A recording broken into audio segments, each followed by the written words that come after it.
Hey everybody, my name is Kinsey and today I'm going to show you how I do my own spin on a DIY Halloween face mask.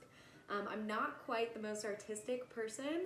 I can't quite embroider and I can't paint very well, and so I like to play it safe with some tie-dyeing. While it can get very intricate, I think I've nailed down kind of just the basics. So I'll be tie-dyeing today, but please, if you guys do anything else, tag us. We'd love to see it. So tag us at Chartwell's Higher Ed and hashtag DIY Halloween face mask.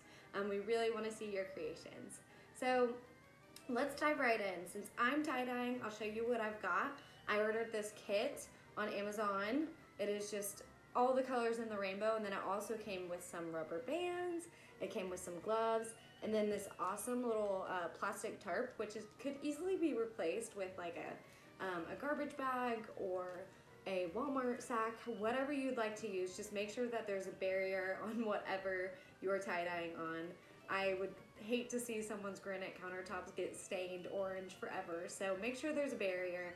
And then I'll also be adding some iron-on patches. Again, I got these on Amazon, but there are plenty of places around your town, your college town, that could probably have them. Hobby Lobby, Joann's, Walmart, look anywhere and everywhere, but I love patches. Even Etsy has some really great custom ones from local shops, so yeah.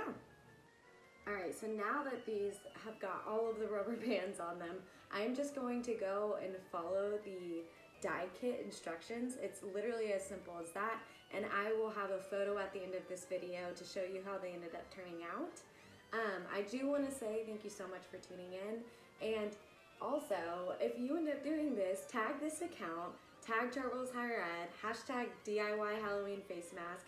I know that there are 100 ways to do this, and we would love to see all 100 of them. So tag us, and we hope that you guys have such a safe and fun Halloween. See you next time. So for one of them, I just grab the middle and twist. I'll need 2 hands because I'm just going to keep the sides in a circle, and I'll show you after. This was the result. This one has a lot of color, so I would probably just do less color if you didn't want that and you wanted more of the pattern. So the other design is super simple, just 3 little rubber bands, and this is what it ended up looking like. So again, if you didn't want that much color, you just don't use that much dye.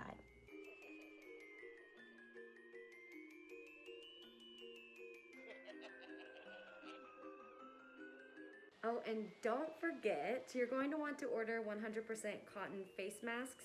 Again, I got these on Amazon, but you can get them in stores as well. Know that you don't have to go into a store though if you aren't comfortable. You can all get it delivered to your door.